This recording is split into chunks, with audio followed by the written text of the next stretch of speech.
Voilà, mesdames, messieurs, chers collègues, ce n'est pas une leçon inaugurale, donc je ne vais pas faire une grande présentation, mais je voudrais juste situer cette conférence de Philippe Sansonetti, notre collègue microbiologiste, spécialiste de recherche dans l'immunité vaccinale.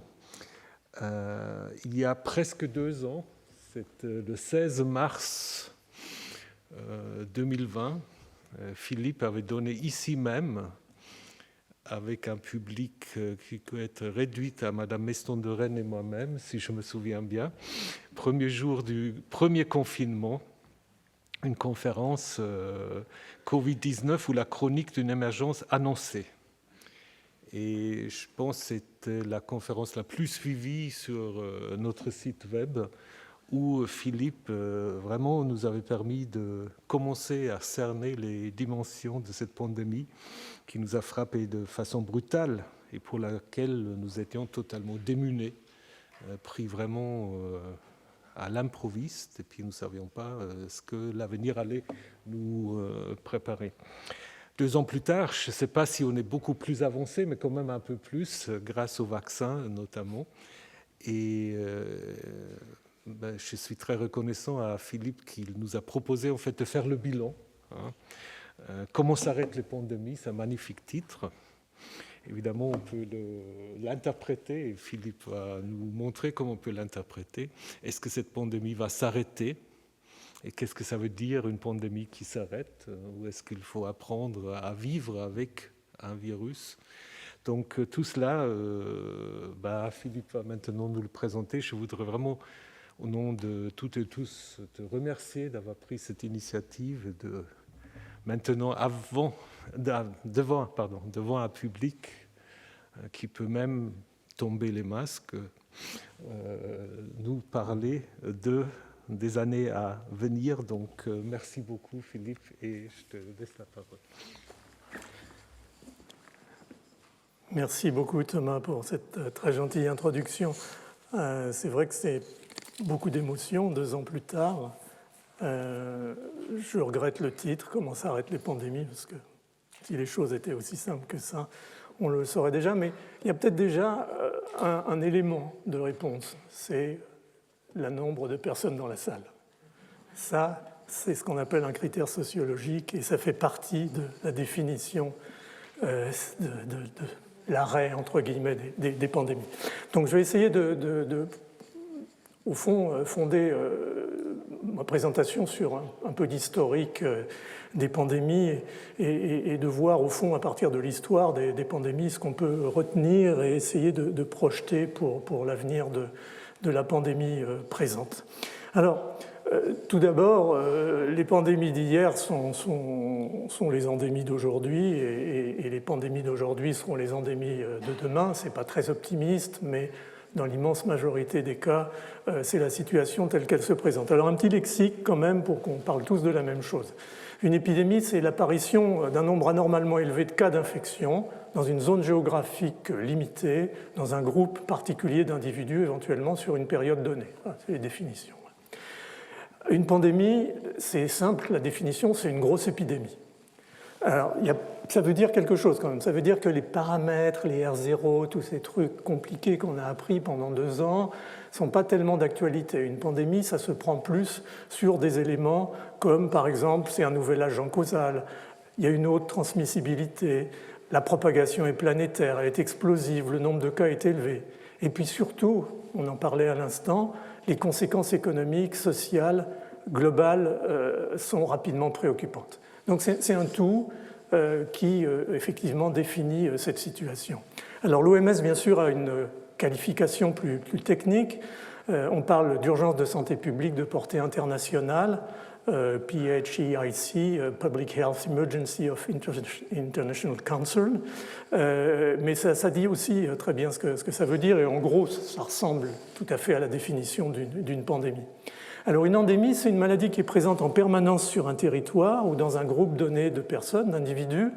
Elle peut toucher très peu d'individus, elle peut même être latente, et puis elle peut de temps en temps exploser sous forme d'épidémie de durée variable et touchant un nombre d'individus variable. Ce qu'il faut surtout éviter, c'est d'associer endémie à bénignité.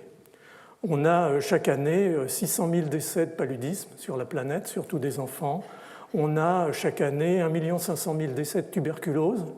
On a chaque année 600 000 décès encore aujourd'hui de sida sur 37 millions de sujets séropositifs sur la planète. La grippe saisonnière tue chaque année 1 500 000 personnes. Et la dengue, par exemple, dans les régions intertropicales, touche chaque année environ 400 millions d'individus avec 50 000 morts. Ça, c'est des endémies. Donc les endémies, ça n'est pas bénin. Et le fait que notre pandémie va tout doucement, progressivement, se transformer en endémie, fort probablement, ne veut pas dire que la situation sera sereine et que l'histoire sera terminée. Alors, pour prendre un petit peu la métaphore de Charles Rosenberg, qui était à la fois un épidémiologiste, infectiologue et écrivain américain, il a écrit dans les années 80, sur la base de sa réflexion sur les épidémies de choléra et puis surtout sur l'explosion du sida à cette époque, dans cette décennie, que, au fond, une pandémie, c'était une tragédie, on peut dire, en 3 actes. Le premier acte, c'est l'apparition, l'identification. On attend, on est incrédule. C'est ce que dit très bien Albert Camus dans La Peste. Les fléaux, en effet, sont une chose commune, mais on y croit difficilement aux fléaux lorsqu'ils vous tombent sur la tête. Et c'est la réalité. L'acte 2, ceci dit, il y a un intérêt d'emblée. On s'intéresse d'où vient le premier cas, quel est le cas index, on s'intéresse au diagnostic, quel est l'agent causal, on commence véritablement à se conditionner à la situation. L'acte 2, c'est la flambée, c'est l'explosion géographique et le fait que la population, nous, réalisons l'impact individuel et collectif, à la fois médical, psychologique, social, socio-économique, géopolitique éventuellement. Et puis c'est aussi la période de la mise en place des mesures barrières, des premiers espoirs de traitement, de vaccins, et puis ces choses se concrétisent. Et puis peu à peu, finalement, la population rentre, si je puis dire, dans cette pandémie, acquiert les éléments principaux. C'est 66 millions de Français épidémiologistes, mais c'est bien, peu à peu, ça induit une attitude collective, pour l'essentiel positive, par rapport à cette pandémie. Et puis à l'acte 3, c'est celui qu'on espère tous, c'est celui du contrôle, de la régression, de l'arrêt de la pandémie. Alors le problème, c'est que dans cette pièce, l'acte 3, généralement, il est bâclé. Il y a au fond une espèce de désintérêt pour la fin des pandémies, parce que c'est fini, on passe à autre chose.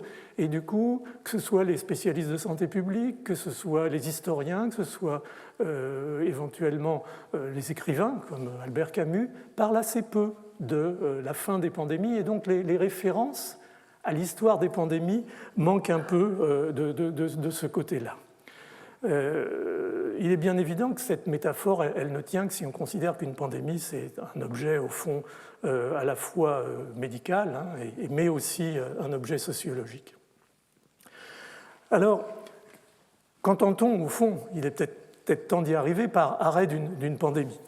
Donc, la pandémie n'étant pas, comme je vous l'ai dit, un concept correspondant à des paramètres épidémiologiques très précis, on a une marge de manœuvre. On peut la définir sur des critères qui sont souvent à la limite beaucoup plus perceptibles pour nous-mêmes, pour la population en général, comme étant une période où, au fond, la maladie va perdre de son caractère explosif, va ralentir, sa progression rapide va progressivement diminuer, la morbimortalité va diminuer, on va voir un relâchement de la tension, qui était peut-être le moment le plus angoissant au mois de mars, au mois d'avril 2020, sur les hôpitaux, sur le personnel médical.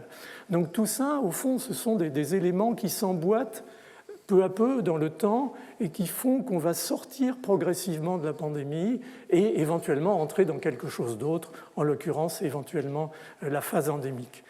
Le problème, c'est que, et c'est ce qui fait toute la difficulté, c'est que au fond, ces dimensions d'arrêt, entre guillemets, qui incluent aussi, donc, comme on l'a dit, à la fois les aspects médicaux et les aspects socio-économiques, psychologiques, et ainsi de suite, ne sont pas synchrones et ne sont pas nécessairement géographiquement homogènes. Donc on est à l'heure actuelle, vous le voyez bien, peut-être chez nous dans une période de transition, mais dans d'autres pays du monde, on est encore en plein dans la pandémie de Covid et même dans certaines zones, peut-être en attente de la survenue d'un prochain variant. Donc on est un peu dans la difficulté de donner une espèce de vision globale de la situation et donc la difficulté d'avoir des décisions de nature sanitaire ou économique homogènes pour l'ensemble de la planète. Quoi qu'il en soit, ça montre aussi, cette période de transition, que la population, au fond, a, comme on dit généralement, entre guillemets, domestiqué la pandémie, ses paramètres et peut-être aussi maîtriser son stress qui était extrêmement violent au début, dans l'incertitude, et même si, au fond, ce qui s'est passé n'est pas très reluisant, on a fini, je dirais presque malheureusement, mais sans doute heureusement pour notre santé mentale, à s'en accommoder. Alors, à la recherche du troisième acte perdu, j'ai pris comme exemple peut-être le plus beau rapport sur une pandémie, ou une épidémie en tout cas extrêmement sévère. C'est au fond le rapport qu'en fait Thucydide, qui est un écrivain historien grec 460-400 avant Jésus-Christ, dans son livre 2 de l'histoire de la guerre du Péloponnèse. Soudain, son récit de la guerre s'arrête comme un spot radio dans les news, quelque chose apparaît, et ce qui apparaît, c'est la peste d'Athènes. C'est-à-dire que soudain, l'Athènes de Périclès est frappée par une maladie mystérieuse qui est à l'évidence une épidémie. Et le texte tel qu'il le décrit est absolument magnifique. Elle apparaît totalement nouvelle. On n'avait nulle part souvenir de rien comme fléau, ni comme destruction de vie humaine. Toutes les formes de médecine ou de religion sont impuissantes, tout reste inefficace. Pour finir, les Athéniens y renoncèrent, s'abandonnèrent au mal. Magnifique. S'ensuit une description étonnante de l'épidémie. Moi, j'ai mis là le terme hippocratique avec une précision incroyable sur les symptômes. Ça ressemble d'ailleurs, on n'a jamais su ce qu'était la peste d'Athènes. Ça s'appelle peste, mais ça n'était probablement pas la peste. Ça ressemble d'ailleurs au coronavirus, mais bon, ça c'est un autre sujet quand on lit la description clinique. Mais ce qui est bizarre, c'est que ce récit de Thucydide, qui est devenu une espèce de référence au fil de l'histoire, de la manière de faire un récit d'une épidémie, ne parle pas de la fin de cette épidémie. Ne parle pas de diminution des nombres de morts, ne parle pas des séquelles sociales, physiques, rien. Le seul élément qui nous dit que l'épidémie est terminée, c'est qu'il reprend le récit de la guerre, parce que, de nouveau, Sparte et Athènes se battent. Donc c'est un peu ce désintérêt qui amène à essayer de gratter un petit peu dans l'histoire des pandémies des éléments qui permettent de structurer un petit peu ce troisième acte, parce qu'au fond, tel qu'on est à l'heure actuelle, c'est peut-être celui qui nous intéresse le plus. Alors il y a eu quand même dans l'histoire, et j'en prendrai deux exemples parce que je pense qu'ils sont clés, des éléments de réponse à cette question. C'est-à-dire, quand au moins considère-t-on qu'une pandémie s'arrête ? Et le premier, c'est, je pense, un scientifique anglais qui s'appelle John Grote. En fait, on considère que l'épidémiologie moderne, en tout cas, l'épidémiologie tout court, est née au Royaume-Uni dans la seconde moitié du XVIIe siècle. Le Royaume-Uni était soumis, comme d'autres pays, comme la France d'ailleurs, à des pandémies de peste, de typhus, de variole. Et l'année 1666 avait été terrible, parce que je me rappelle que c'était l'année de l'incendie de Londres, qui a perdu tout le centre-ville. Et puis l'année de la peste, 65-66, avec 20% de la population londonienne qui va disparaître.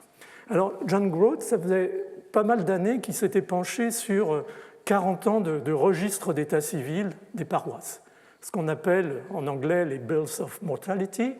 Et en fait, il avait écrit à partir de là un livre qui s'appelait Natural and Political Observations Made Upon the Bills of Mortality, qui est un peu l'essai fondateur de la statistique démographique.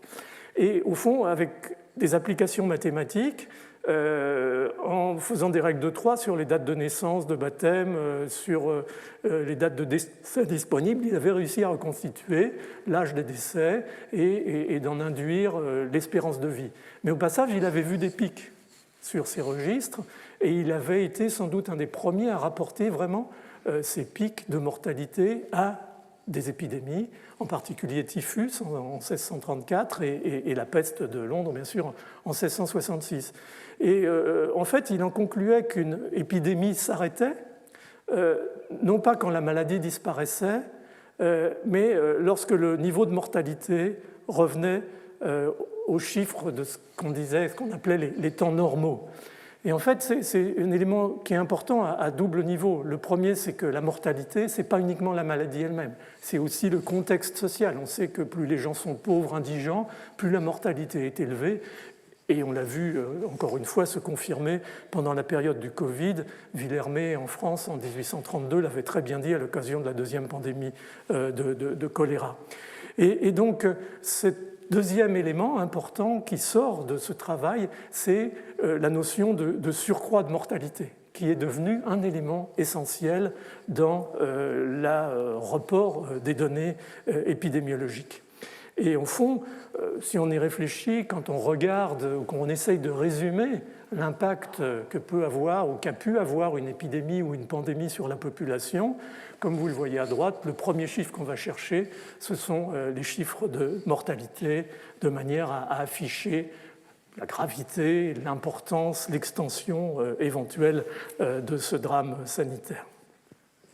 Alors l'autre temps important, à mon avis en tout cas, c'est la notion dont on vous a rabattu les oreilles pendant 2 ans, d'immunité collective.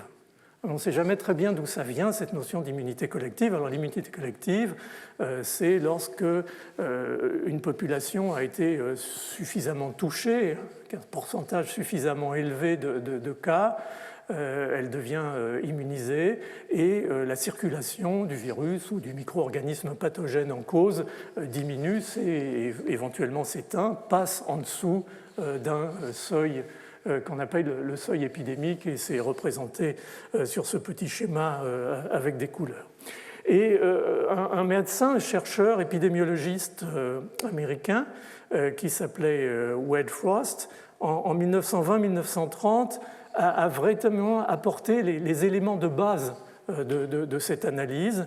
Il l'a fait avec la diphtérie et la tuberculose, qui étaient en particulier dans les milieux urbains de l'époque un élément très très important. Et donc c'est là probablement un des pères de l'épidémiologie modélisatrice. En fait, il divisait les populations en 3 catégories d'individus. Il y avait les personnes qui étaient sensibles à l'infection, S, les personnes infectées, I, et les personnes résistantes, R. Et un pathogène avait un taux de reproduction, c'est la naissance du R0, encore une fois, le nombre de sujets qui vont être infectés par un individu de sujets sensibles, S qui vont être infectés par un individu donné, I. Et au fond, l'épidémie s'arrête, il l'a montré, quand la proportion d'individus tombe au-dessous de la réciproque, qui est 1 sur R0. Et il l'a montré très bien sur ce travail sur la diphtérie, où la diphtérie, on pouvait voir les cas, bien entendu, cliniquement c'était évident. On pouvait voir le fait qu'ils étaient immunisés parce qu'il y avait cette fameuse réaction de Schick. Et donc ce qu'il a montré très bien, c'est que cette courbe épidémique que vous voyez en cloche ici corrèle parfaitement à la baisse du nombre d'individus S, c'est-à-dire d'individus sensibles à l'infection. C'est là qu'est née cette notion d'immunité collective, qui a été bien entendu ensuite transcrite en immunité collective après vaccination. Donc tout ça est passé finalement maintenant dans le langage courant de l'épidémiologie. Alors, question un petit peu administrative, mais pas uniquement. Qui, au fond, peut déclarer l'arrêt d'une pandémie? C'est l'OMS.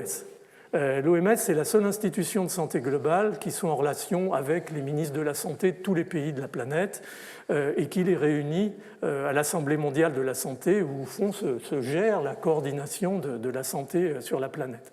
Et donc sa position, elle est certes sanitaire, mais elle est aussi, vous en doutez bien, extrêmement politique, et c'est ce qui fait un peu la force et aussi la faiblesse de l'Organisation mondiale de la santé.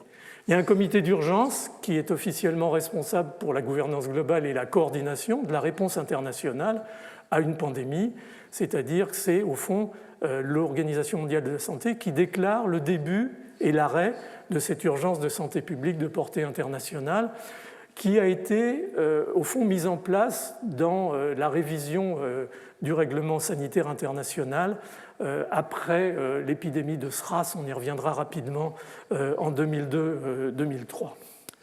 Donc ce passage est important parce que cette révision est importante parce qu'elle amène une autre approche ou elle encourage une autre approche de réaction au moment des pandémies, c'est-à-dire ne plus être passif, mais être actif, proactif. Par exemple, passer de l'échelon national, de l'échelon des frontières pour le contrôle, au contrôle local le plus précocement possible lors de l'émergence d'un événement inattendu et initialement incompréhensible. Donc le contrôle des sources, et tout ça est difficile à articuler avec le fait, et on l'a vu pendant la pandémie de Covid, à quel point finalement la réponse sanitaire était quelque chose de régalien. C'était les États qui les prenaient en charge, qu'il était extrêmement difficile de coordonner. Et bien souvent, au fond, avec pas mal de mauvaise foi, les États se finalement débarrassent de leurs insuffisances et de leurs échecs en rendant l'OMS responsable de ces difficultés de coordination. Il y a encore clairement des progrès à faire et Covid-19 a montré certainement des points faibles qu'il va falloir par la suite prendre en charge, au même titre que d'ailleurs ont été pris en charge les faiblesses et les forces qui s'étaient montrées pendant l'épidémie de SRAS. Alors la décision ou non de déclarer finalement le début ou la clôture d'un état d'urgence internationale, elle n'est pas aussi administrative et bureaucratique que ça. Elle est très importante, c'est un moment extrêmement sensible et qui peut être source de critiques. La déclaration trop tardive d'Ebola en 2014, par exemple, la déclaration trop hâtive de H1N1 en 2009, la clôture trop hâtive d'Ebola en 2016. Tout ça, c'est des événements qui amènent généralement un bashing de l'OMS assez appuyé, en particulier par certains pays, mais qui, quand on regarde dans les détails, montre à quel point les choses peuvent être difficiles. Mais cette déclaration, par exemple, de clôture, elle est importante et elle peut avoir de grandes conséquences, en particulier dans les pays qui sont à faible revenu et à système sanitaire fragile, parce que soudain, ils perdent le bénéfice du soutien international, en tout cas officiel, et de la visibilité internationale de la crise qui les frappe, avec les conséquences sanitaires et économiques et sociologiques que vous pouvez imaginer. Donc ce sont des moments très sensibles qu'il faut très bien gérer, et lorsque, par exemple, Margaret Chan, à l'époque directrice générale de l'OMS, avait déclaré la fin du PHI ici pour Ebola en Afrique de l'Ouest en été 2016, les bailleurs internationaux s'étaient retirés assez rapidement et au fond, beaucoup des actions en cours ont dû être stoppées. Et non seulement les actions de terrain, mais aussi le risque d'une démobilisation au niveau de la recherche. On met en route des recherches sur les traitements, sur les vaccins, et puis ça s'arrête parce que d'un seul coup, on considère qu'éventuellement tout ça est du passé. Non, une pandémie, c'est quelque chose d'important et peut-être plus encore important que la pandémie, ce sont les suites. Et il ne faut surtout pas, encore une fois, considérer et risquer de démobiliser. Ça, c'est un message très fort que je voudrais donner. Ce n'est pas parce que ça va mieux que les choses sont terminées. Et de toute façon, il y a tellement à apprendre qu'il faut continuer à s'en occuper. Alors, l'arrêt de la pandémie de Covid-19, est-ce qu'on peut faire mieux que la boule de cristal ? C'est pas sûr, mais on essaye quand même. L'arrêt de la pandémie, ça devient de toute façon un thème dominant, sinon on n'aurait pas organisé ce cours, et finalement un espoir pour l'évolution de Covid-19. Alors, son anticipation, j'ai mis ça pour plaisanter un petit peu, mais ce n'est pas si drôle que ça, elle peut être mercantile.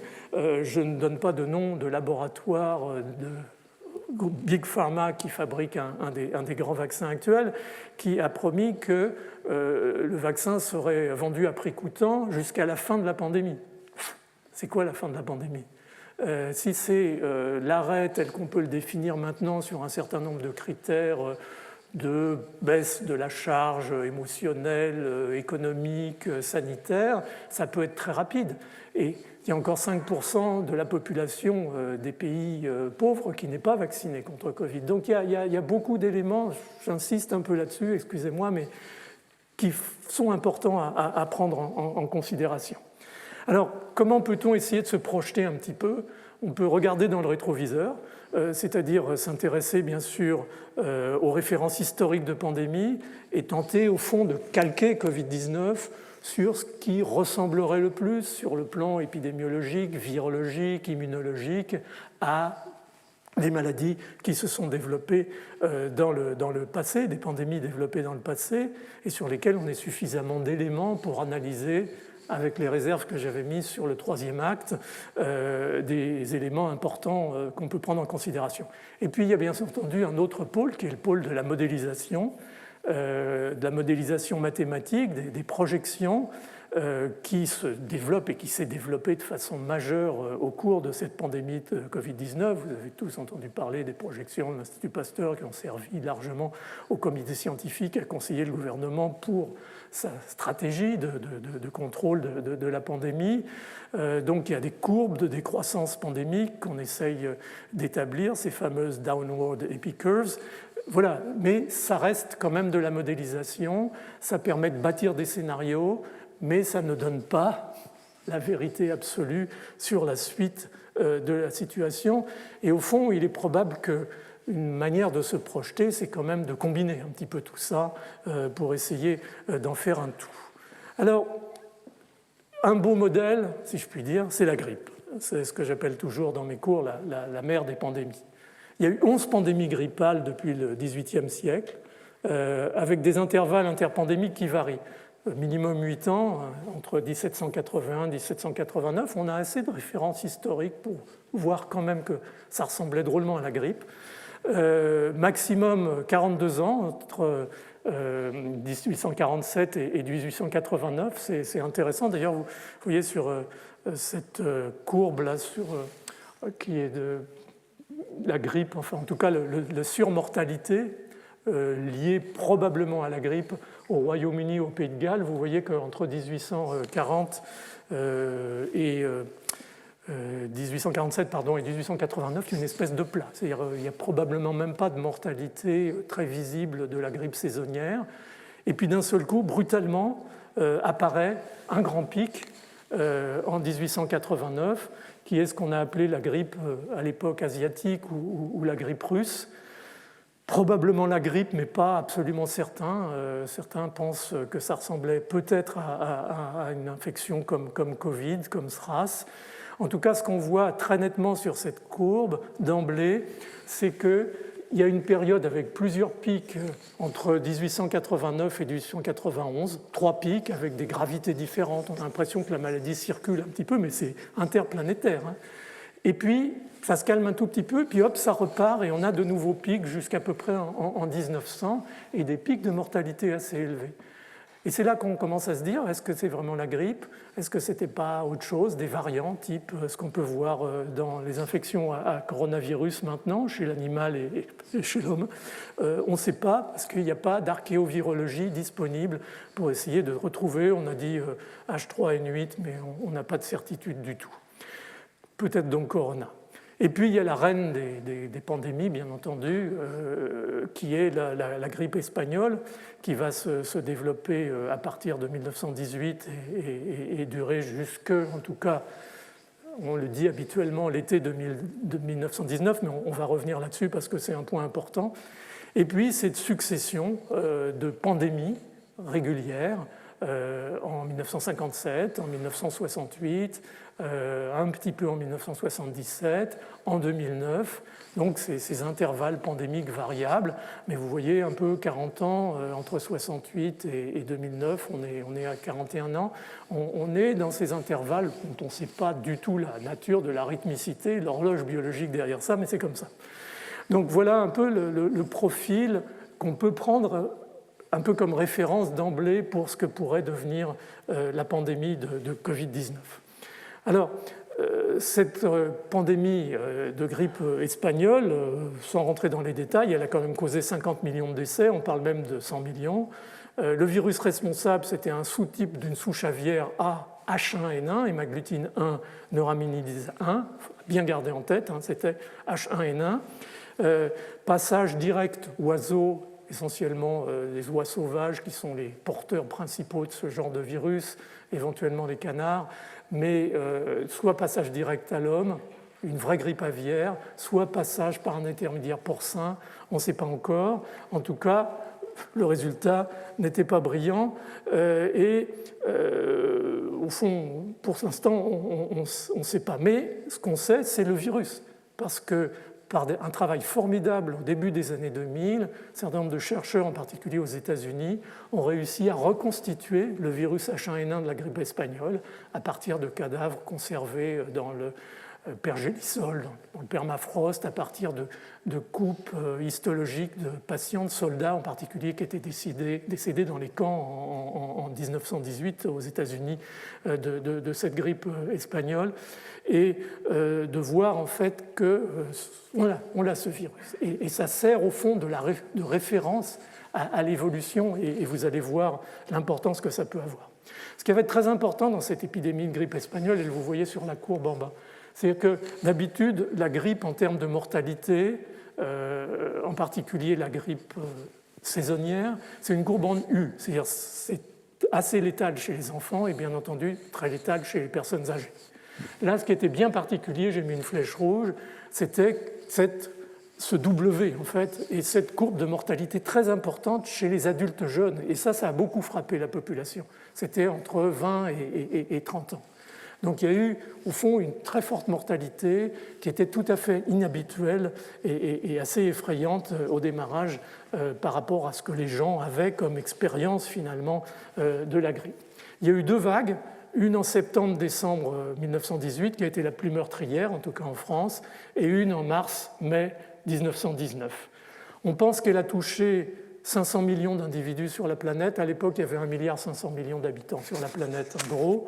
C'est-à-dire un tiers de la planète, et le taux de reproduction était de 1,8, pas mal, mais au fond moins que Covid, heureusement d'ailleurs, sans doute, et un taux de mortalité par contre élevé dans certaines régions, 10 à 20%. Imaginez si Covid avait fait une mortalité pareille, en particulier dans certains pays d'Amérique du Sud, en Asie, l'Inde, on dit que peut-être il y a eu 20 millions de décès en Inde, donc quelque chose, un traumatisme absolument énorme.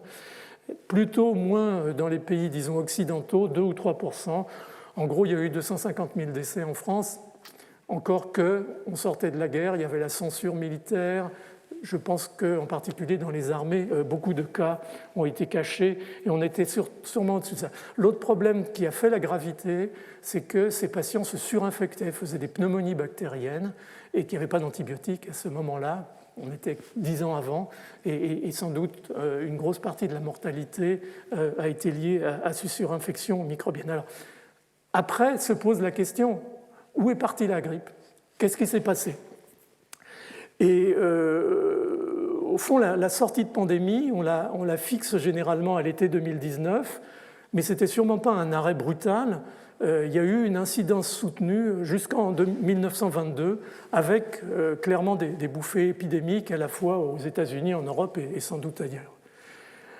Alors, pourquoi elle s'est arrêtée quand même à un moment, cette pandémie, pour se transformer, on va le voir, en une forme endémique tout à fait passionnante? Premièrement, c'est l'immunité collective. Le R0 à 1,8, ça vous donne un taux d'attaque d'infection nécessaire pour obtenir l'immunité collective qui est aux alentours de 44%. Donc, au fond, on était à 30 ou 40% de la population mondiale, évaluation minimale infectée. On était sans doute arrivé assez proche de la notion d'immunité collective. Le deuxième élément, c'est probablement la modification du virus, de mutation, un variant viral avec une plus faible virulence. Et il y a une courbe très très intéressante qui a été faite à Wrocław, enfin c'est Breslau en Pologne, entre 1918 et 1922. Et vous retrouvez 1918, c'est en haut, au milieu, c'est 1920, en bas, en bleu, c'est 1922. Et vous voyez que cette courbe, qui initialement est en W, devient, poussée après poussée, une courbe en U standard. C'est-à-dire que manifestement, la virulence de ce virus influenza H1N1 a diminué. Alors, est-ce sa virulence intrinsèque? Peut-être. On n'a malheureusement pas, contrairement à cette souche initiale qui a été reconstruite et séquencée, des variants isotypiques suivants. Il faut absolument travailler sur l'archéovirologie de tout ça. Mais aussi peut-être cette immunité collective. Donc il est très très difficile de trier au fond, et c'est probablement l'association des deux qui a permis de sortir de cet épisode tout à fait dramatique. Et puis peut-être il faut dire autre chose, et j'ai insisté au début sur la dimension finalement sociale, sociologique de la pandémie.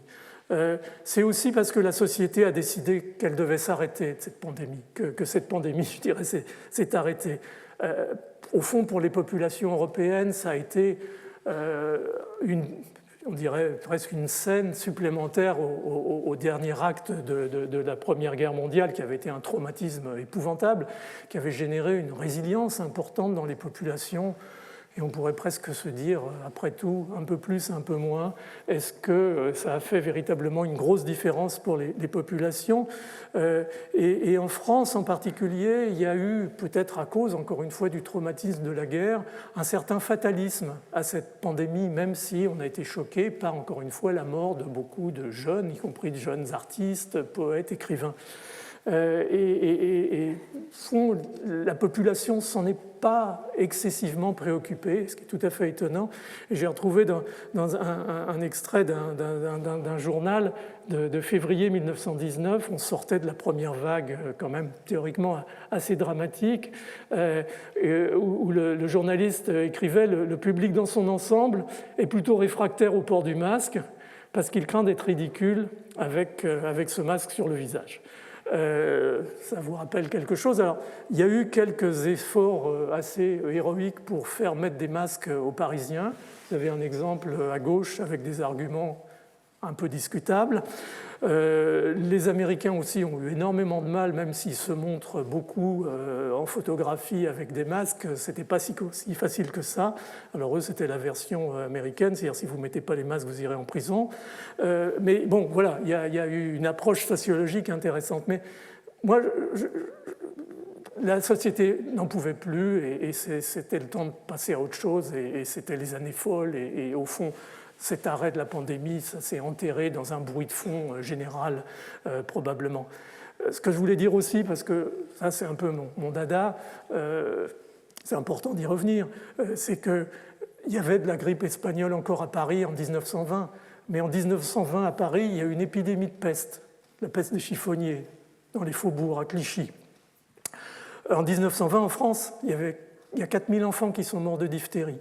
En 1920 en France, il y a 85 000 patients qui sont morts de tuberculose. Alors bon, la mortalité infantile, elle était encore à plus de 100 pour 1000. Plus d'un enfant sur 10 mourait dans la première année. Bon, la grippe espagnole en plus, en moins, est-ce que ce n'était pas du bruit de fond finalement par rapport à ce que j'avais appelé dans mon livre il y a 4 ans maintenant ou 5 ans, la vie au temps des maladies infectieuses. C'était une autre époque et on l'a sans doute beaucoup oublié. Donc là, on était entré au fond, sans le savoir, peut-être progressivement, dans la transition entre la pandémie et l'endémie, parce que bien sûr, endémie, il y a eu. Et d'ailleurs, c'est intéressant parce que très brièvement, lorsque les collègues anglais virologues du Medical Research Council à Londres, Mill Hill, ont découvert en 1933-1935, c'est Laidlaw, Andrews et Wilson Smith, ont découvert le virus de la grippe. On montrait d'ailleurs au passage que les furets immunisés étaient protégés, donc on pouvait à terme développer un vaccin.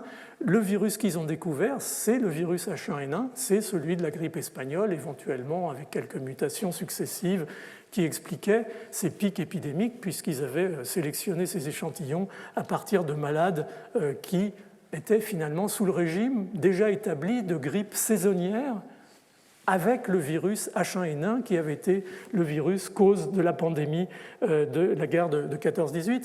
Et c'est à partir de là qu'on a commencé à avoir cette notion de drift antigénique, c'est-à-dire que tout doucement, les sérotypes à la fois de l'hémagglutinine et puis de la neuraminidase, qui sont les deux antigènes principaux de la surface du virus de la grippe, bougeait tout doucement. Ça ne remettait pas en cause le sérotype parce que ça ne changeait pas massivement l'antigénicité, mais suffisamment pour que l'immunité établie soit insuffisante et qu'il faille éventuellement se reconstituer une immunité l'année suivante, chose qu'on a faite à partir du moment où on a eu un vaccin. Donc, ce passage finalement, cette sortie, cet arrêt de la pandémie, s'est traduit en la mise en place d'une situation endémique marquée par une grippe saisonnière où, au fond, la plasticité du génome du virus de la grippe aide à cette évolution. Alors, si on regarde un petit peu les choses, ce schéma il est important parce que ça vous donne vraiment l'historique de la grippe sur le XXe siècle. On a la grippe espagnole, c'est H1N1, le virus qui va rester jusqu'en 1957. Jusqu'à la pandémie de grippe asiatique de 1957. Alors bien sûr, sous forme d'une rythmicité saisonnière, avec des modifications, mais néanmoins reste un vrai sérotype H1N1. Et puis brusquement, il y a une cassure, il y a cette pandémie de grippe asiatique en 1957, et on voit apparaître un nouveau sérotype qui est le sérotype H2N2. On va revenir là-dessus, c'est très intéressant. Et puis, en 1968, ça s'arrête brutalement et il y a un remplacement par une souche pandémique, c'est la grippe de Hong Kong, qui est un sérotype H3N2 cette fois-ci. Et puis, en 1977, il y a un épisode de ce qu'on a appelé la grippe russe, qui en fait est la réapparition de H1N1. Alors, on pense que c'est un accident de laboratoire, j'ai mis un point d'interrogation parce que je ne veux pas aggraver nos relations avec la Russie, mais il s'est passé quelque chose. Et du coup, on se retrouve avec deux sérotypes qui deviennent saisonniers, H3N2 pardon, et H1N1. Et donc les choses évoluent comme ça jusqu'à 2009, l'apparition d'un nouveau H1N1 qui est relié au H1N1 de la grippe espagnole, sa conservation de ce qui code l'hémagglutinine, par exemple, est très très impressionnante. Et donc, quelque part, il a dû circuler, éventuellement dans un réservoir porcin, mais il ressort à ce moment-là sous forme de grippe porcine. Donc, vous voyez, c'est un peu, par la plasticité génétique, on commence à expliquer ce qui s'est passé. Et ce qui s'est passé est fascinant parce que le virus H1N1, c'est une espèce si vous voulez, de squelette initial. Le virus de la grippe, il y a 8 segments d'ARN qui codent pour les différents éléments, y compris bien sûr l'hémagglutinine et la neuraminidase. Et ce qui va se passer, c'est qu'il va y avoir, à partir de souches aviaires, probablement généralement dans un système intermédiaire qui est le porc, dans l'intestin du porc, des réassortiments ou dans le poumon du porc, des réassortiments qui font que certains segments vont s'échanger. Et de H1N1, on passe à H2N2. Mais c'est toujours le squelette de base, le châssis central, si vous voulez, de H1N1. Et puis H2N2, il va se réassembler pour 1968 et il va devenir H3N2 par un nouveau réassemblage. Mais c'est toujours finalement la trace génétique et évolutive du virus de la grippe espagnole.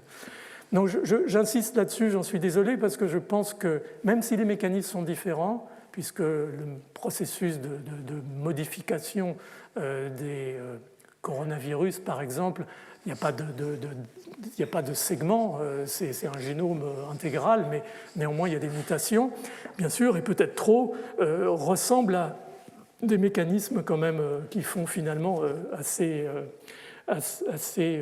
proches, et je pense qu'il faut vraiment en tenir compte.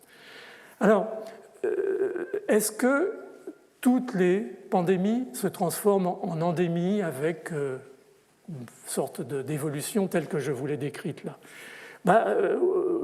La plupart, oui, mais non, il y a des exceptions. Et il y a 3 exceptions principales. qui ont été obtenus avec des campagnes intensives de vaccination planétaire. C'est la variole, la campagne de l'OMS supervisée, en tout cas par l'OMS, de 1969 à 1979.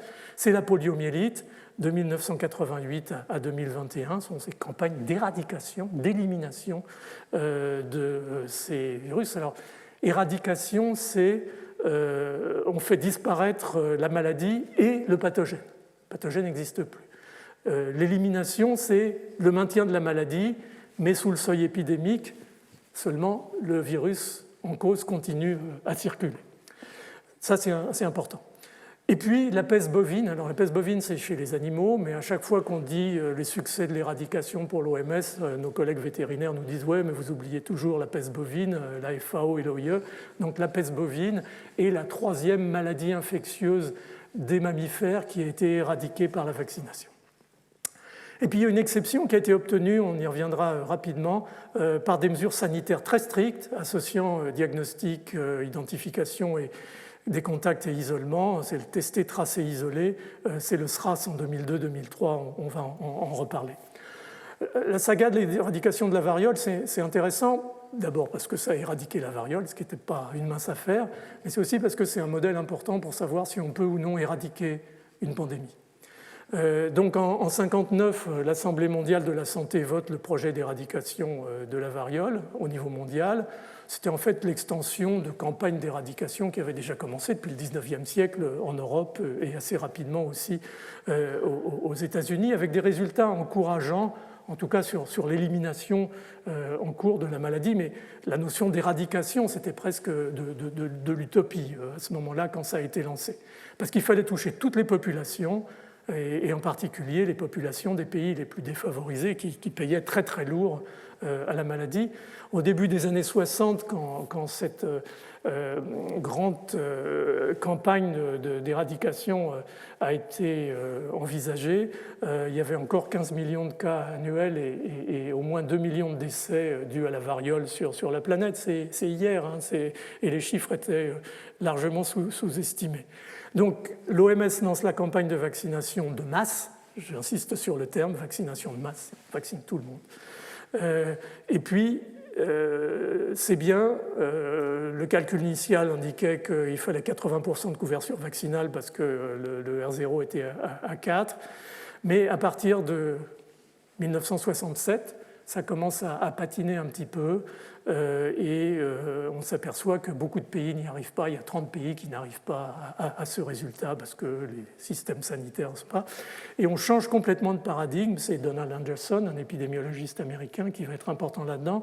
Et au lieu de la vaccination de masse, on fait ce qu'on appelle une surveillance endiguement. C'est-à-dire qu'on va identifier les cas cliniques, identifier les contacts et vacciner en anneaux les contacts autour de chaque cas clinique. C'est-à-dire qu'on ne vaccine plus tout le monde, c'était impossible. On repère, on isole et on vaccine les contacts. Et c'est ça qui va permettre finalement de terminer cette campagne avec succès et on déclarera que le monde est libre de variole en 1979, 1980, c'est l'OMS bien entendu qui va le déclarer. Alors voilà un peu le modèle de cette vaccination en anneaux. On repère un cas clinique et puis on prend ces contacts immédiats, on les isole, on les vaccine et puis on avance un petit peu, on prend le plus de cas possible et finalement on a étouffé la maladie. Pourquoi ? Parce qu'il y a un certain nombre de prérequis qui n'existent pas dans d'autres situations. Probablement, pas probablement, d'abord, il n'y a pas de réservoir viral extra-humain, ce qui était le cas pour la variole. Deuxièmement, pas de forme infraclinique, pas de portage asymptomatique. On pouvait les voir, les patients, et on pouvait les isoler et isoler leurs cas contacts sans difficulté. Vaccin très efficace, parfois même un petit peu mal toléré. C'est pour ça qu'on a eu de cesse que, quand l'éradication a été véritablement confirmée, d'arrêter cette vaccination. Et puis pas ou peu, c'est un virus ADN de variation génétique telle qu'on la voit chez la grippe ou chez le coronavirus par exemple.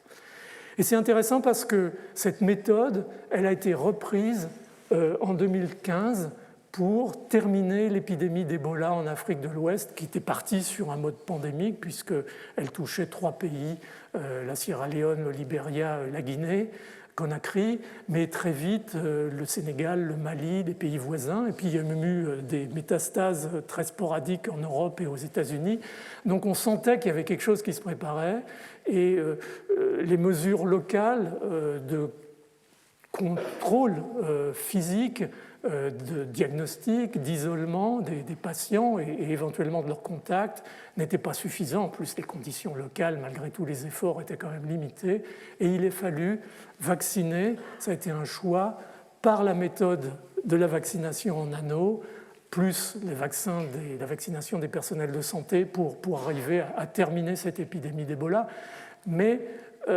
Ou pandémie presque d'Ebola, mais on sait que comme le réservoir est un réservoir animal, les chauves-souris, les grands singes, on n'a pas éradiqué Ebola, contrairement à l'éradication de la variole, parce qu'il y a justement un réservoir animal.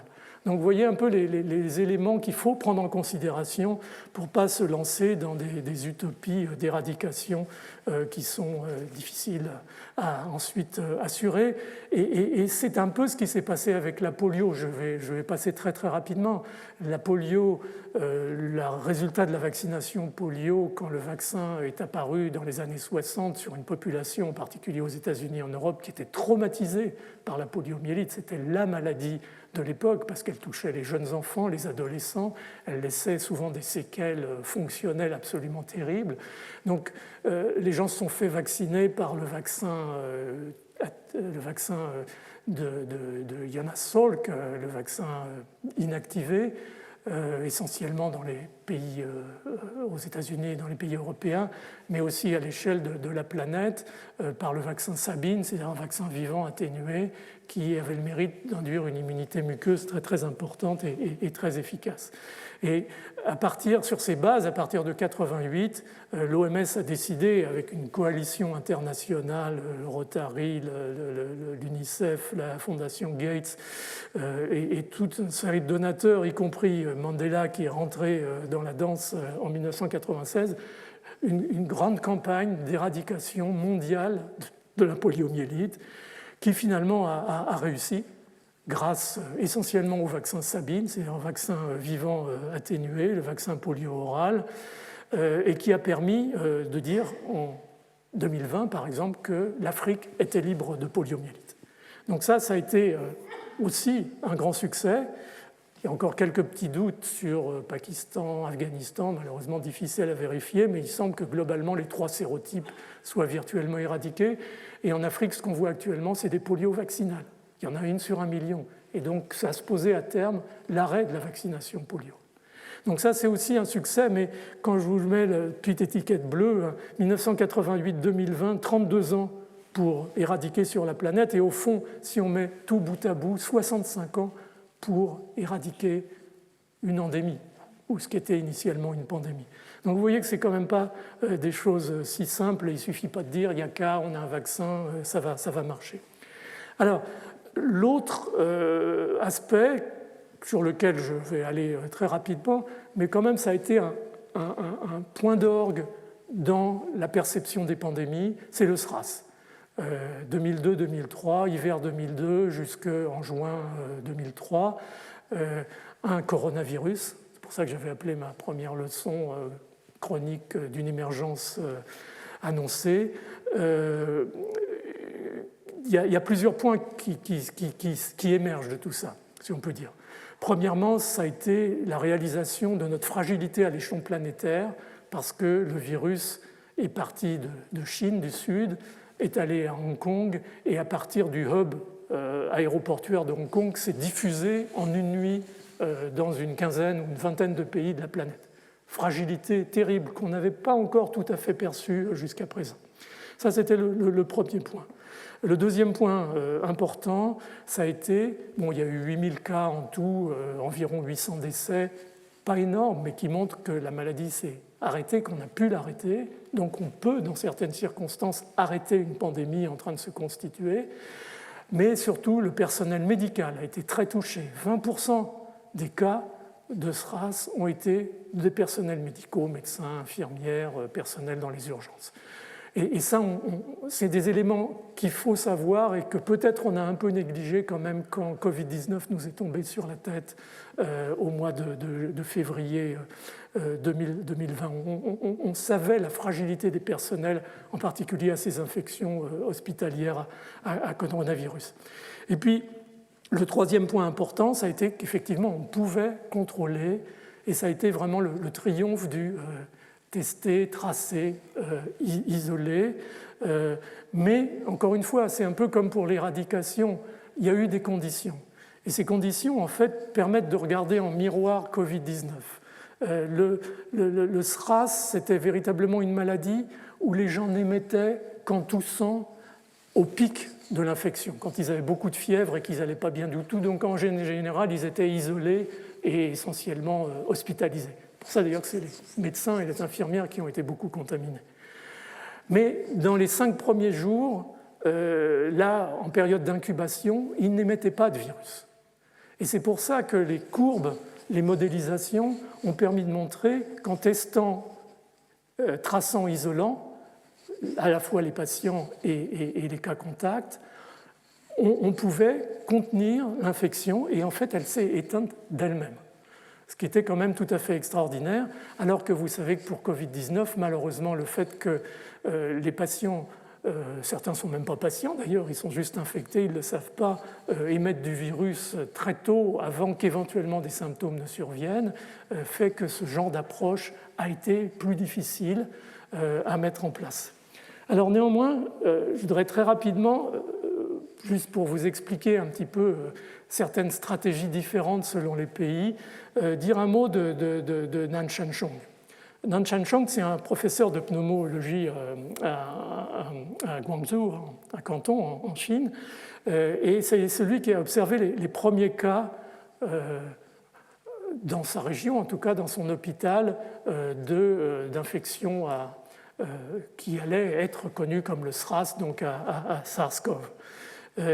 Et contrairement à ce que le CDC chinois, le Centre de contrôle des maladies chinois, disait, et que disaient un certain nombre de pneumologues, en particulier les grands pontes de Pékin, qui disaient que c'était une pneumopathie bactérienne, un rickettsia, qu'il suffisait de donner des antibiotiques et que les choses allaient rentrer dans l'ordre.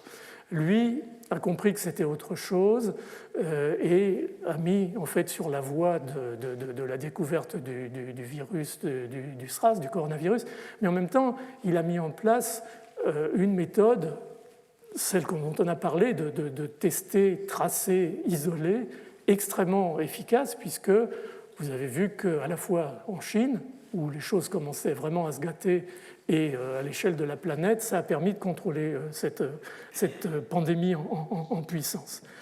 Et quand Covid-19 est apparu à Wuhan et dans la région du Hubei, il y a eu ce même flottement initial, et c'est ce même Nan Shanchong qui a dit « Attention, ça ressemble au coronavirus », et tous les épidémiologistes de la Terre commençaient à le flairer, et a réussi à convaincre, avec beaucoup de difficultés, vous connaissez l'histoire, les autorités qu'il fallait absolument tester, tracer, isoler.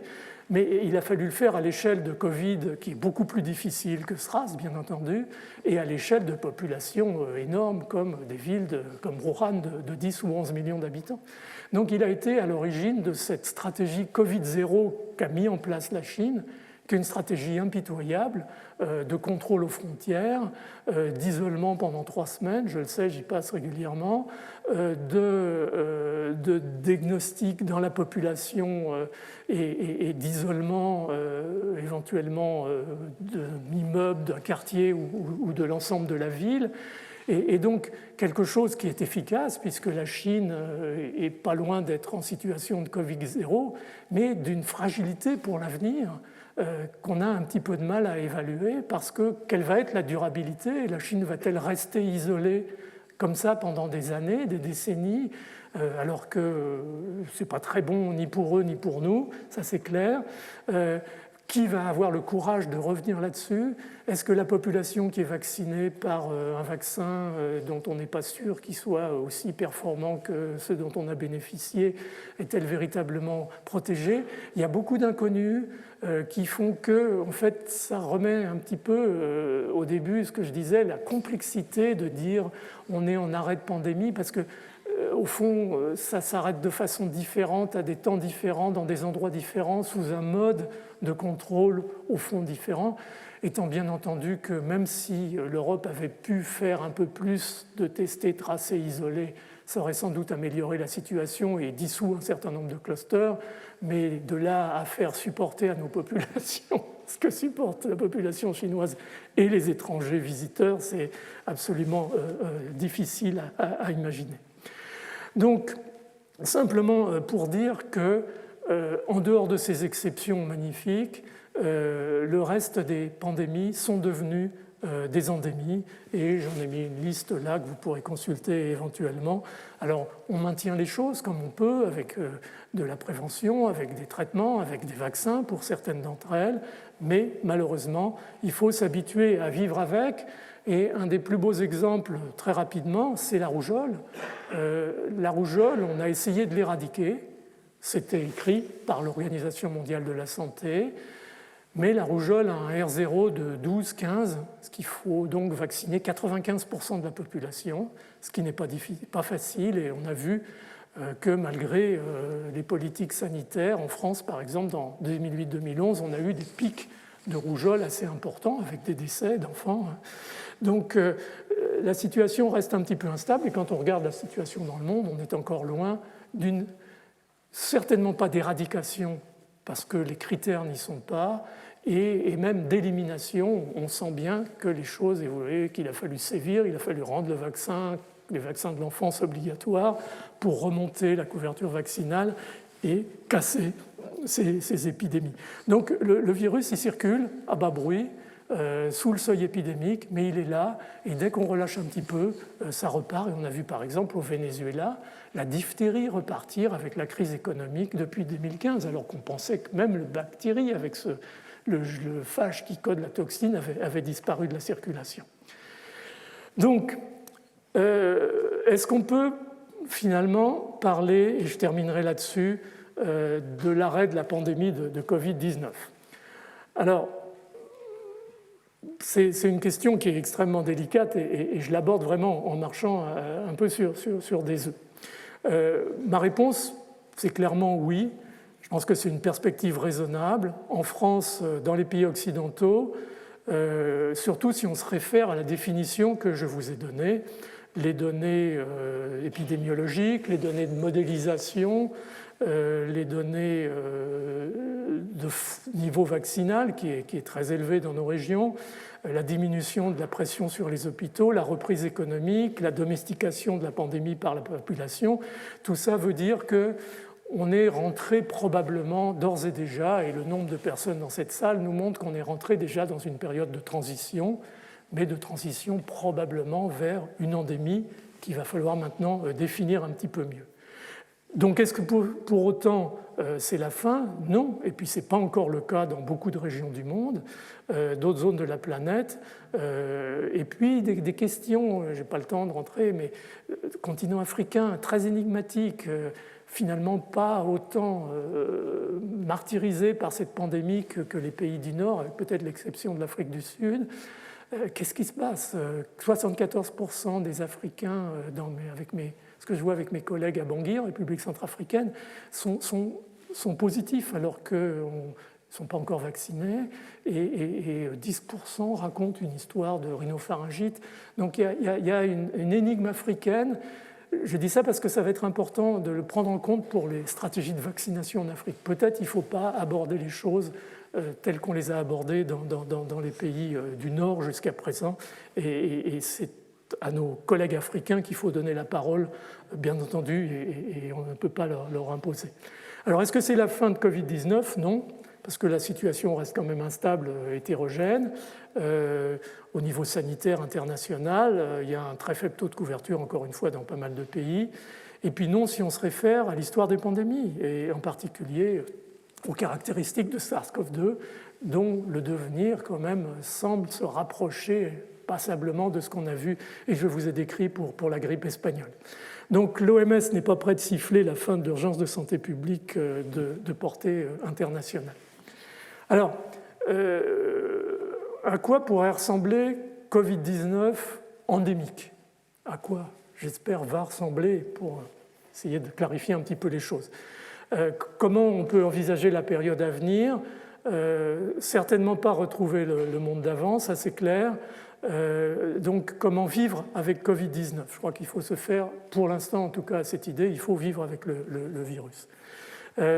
Donc le modèle de sortie de la grippe espagnole nous a donné un certain nombre de pistes éventuelles que j'ai essayé de vous décrire sur la circulation de SARS-CoV-2, la possibilité d'essayer, avec la vaccination en particulier, de garder sous un seuil épidémique, mais ces sorties de variants comme Omicron, avec des performances de transmissibilité très très importantes, qui vont au-delà des capacités du vaccin, en tout cas pour l'immunité nasale et bloquer la circulation, mais qui en même temps sont moins graves. Donc est-ce que c'est une évolution, une coévolution virus-humain? C'est tout à fait passionnant, mais on peut imaginer qu'effectivement, on va se retrouver avec cette souche de coronavirus évoluant, avec des mutations qui vont donner lieu éventuellement à des pics épidémiques qui correspondront peu à peu avec de la saisonnalité à ce qu'on a vu s'installer avec la grippe H1N1 suite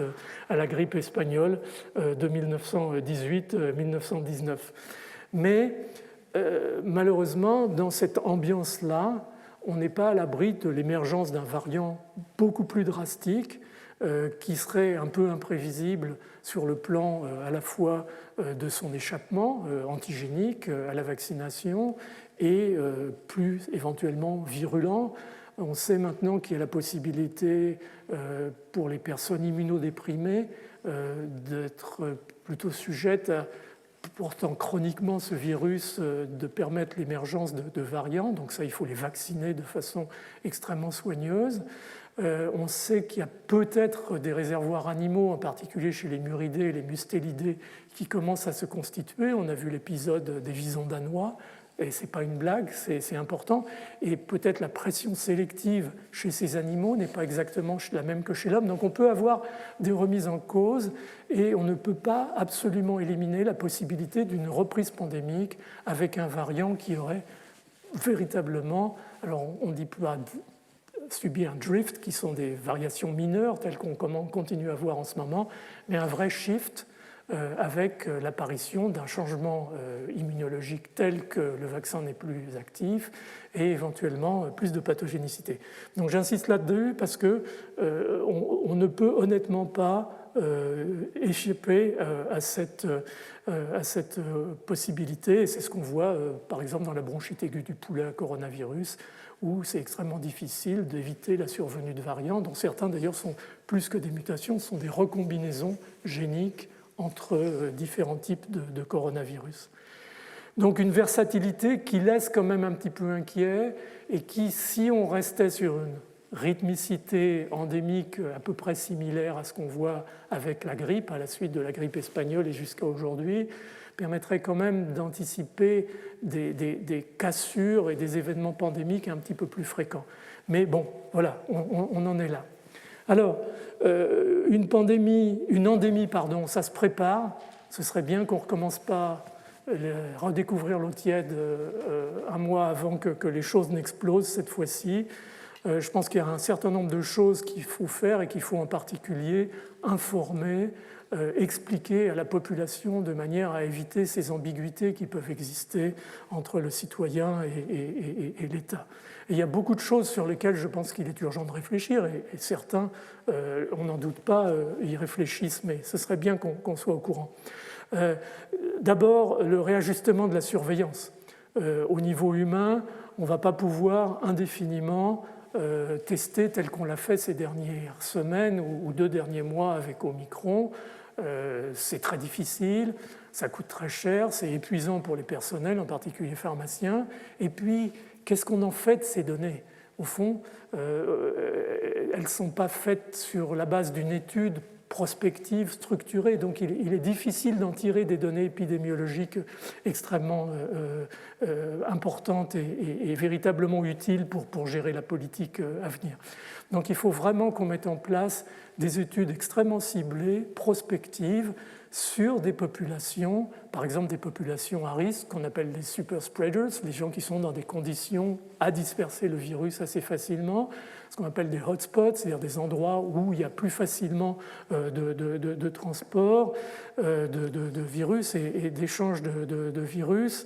Il y a toute une réflexion sur l'organisation de cadrage épidémiologique de cette période endémique qui me semble extrêmement importante à réfléchir le plus rapidement possible, sans parler de la surveillance éventuelle de réservoirs animaux.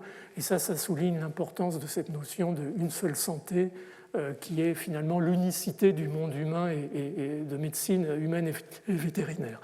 Donc tout ça est à prendre en charge assez rapidement. Le réajustement des mesures barrières, alors ça c'était pris en main par l'État. Il faut sans doute relâcher, effectivement, ce n'est pas vivable indéfiniment, ces mesures barrières telles qu'on les subit. Moi, je fais partie de ceux qui considèrent qu'il ne faut surtout pas commencer à inciter à ne plus utiliser le masque, parce que le masque est un instrument qui peut être très utile et très flexible, finalement, pour mettre dans des zones à risque. Je veux dire, la population, elle sait maintenant comment se transmet le virus. Elle est capable de comprendre qu'il y a des zones où il faut continuer à mettre un masque, dans les transports, probablement encore de façon relativement prolongée, quand on rentre dans une zone avec une forte densité de population, quand on rentre dans la saison d'hiver où on sait qu'il y a une saisonnalité plus propice au virus. Je pense qu'il faut, dans la communication, il ne faut pas du blanc ou du noir, il faut expliquer, il faut mettre des nuances et il faut que les gens comprennent la nécessité de garder tout de même cette notion de mesure barrière dans la tête.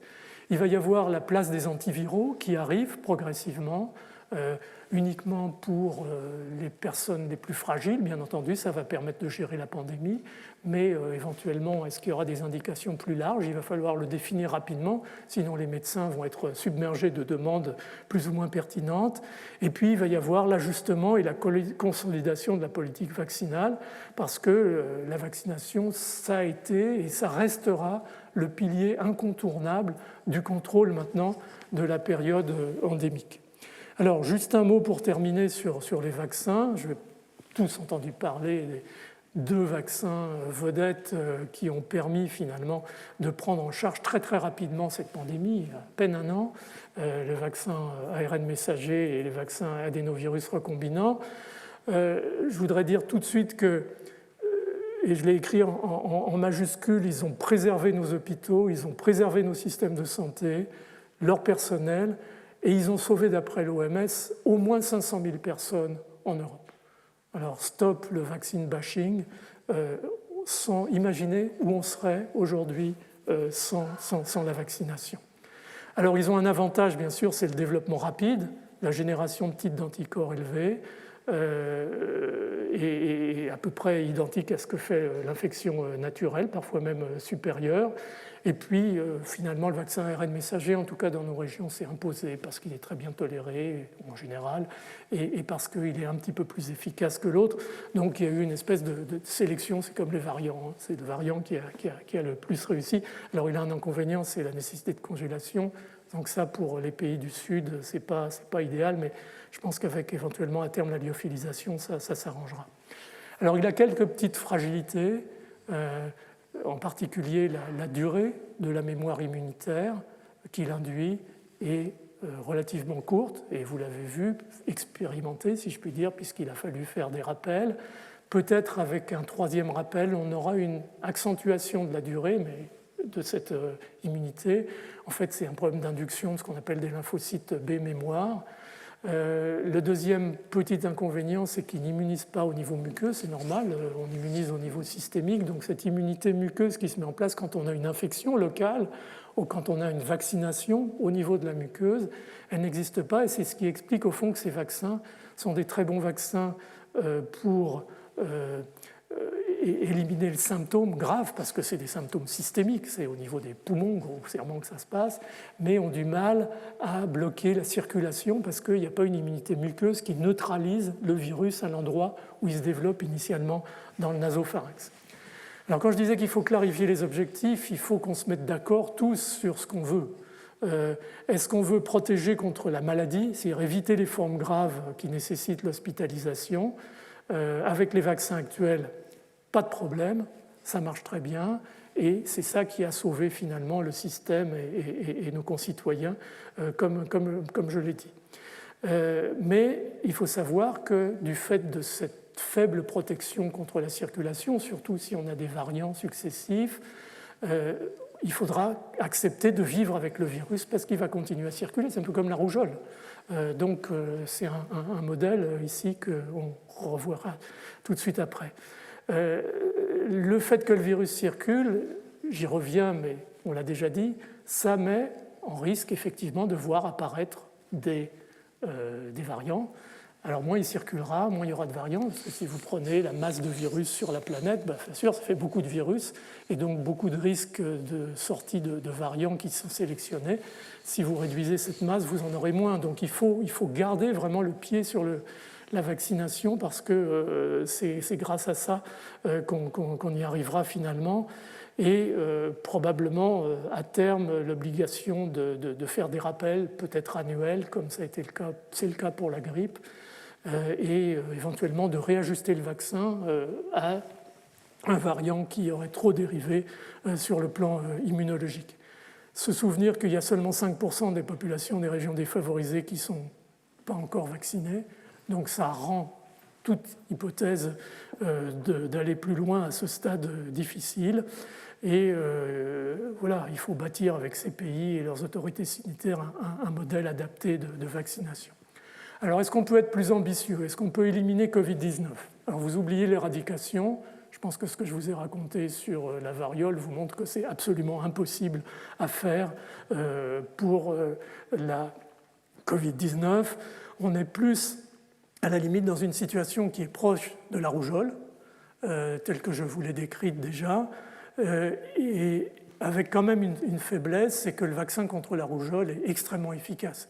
C'est un vaccin qui protège à la fois au niveau systémique, qui donne une très très bonne réponse humorale, une très très bonne réponse cellulaire, qui donne une bonne mémoire immunitaire, puisque vous faites une vaccination, c'est pour la vie. Donc, on ne peut pas encore attendre de nos vaccins Covid, quel que soit le bien fou qu'ils aient pu faire, de faire des choses qu'ils ne peuvent pas faire.